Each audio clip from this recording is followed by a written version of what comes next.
Dans la boucherie, il faut être particulièrement attentif à maintenir la température de conservation des aliments et à éviter la contamination croisée.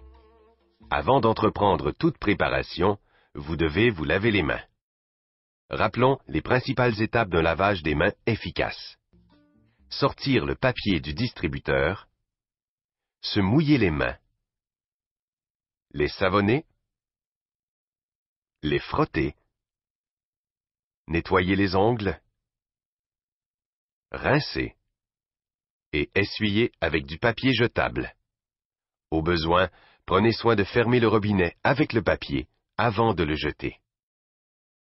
Par la suite, vérifiez les températures des aliments dans les comptoirs de service, dans les comptoirs libre-service, dans la chambre froide et le congélateur, puis inscrivez-les dans un registre.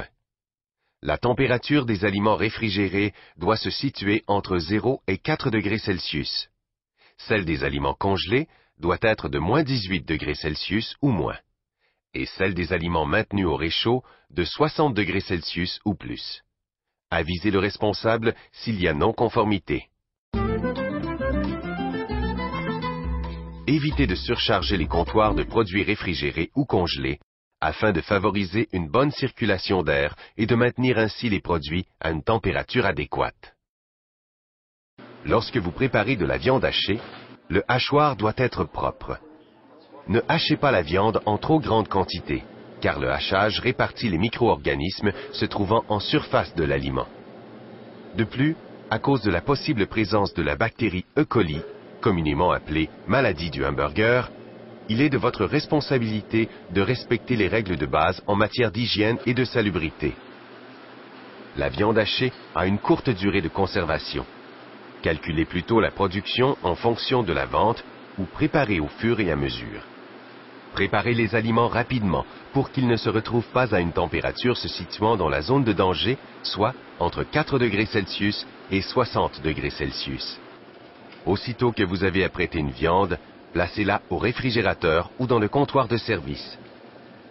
Manipulez les viandes de différentes espèces sur des surfaces de travail distinctes afin d'éviter la contamination croisée, car la température de cuisson permettant de détruire les micro-organismes est différente d'une viande à l'autre.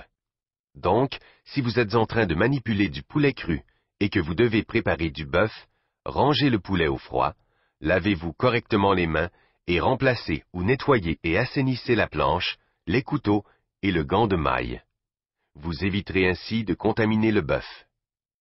Lorsque cela est nécessaire, de même qu'à la fin de votre quart de travail, nettoyez et assainissez l'équipement, les ustensiles et les gants de maille avec soin. Les étapes se résument à protéger ou ranger d'abord les aliments et emballages, débrancher et démonter les équipements, les déplacer vers l'évier si nécessaire, prélaver, laver avec un produit nettoyant et de l'eau chaude, rincer, assainir, rincer si nécessaire et laisser sécher à l'air libre ou essuyer avec du papier jetable si l'équipement doit être utilisé immédiatement. En boucherie, rappelez-vous que vous devez porter une attention toute particulière à la température de maintien des aliments et éviter la contamination croisée. Assurez-vous de bien nettoyer et assainir les ustensiles, équipements et surfaces de travail et de vous laver les mains autant de fois que nécessaire. Les viandes sont périssables. Votre rôle est donc capital.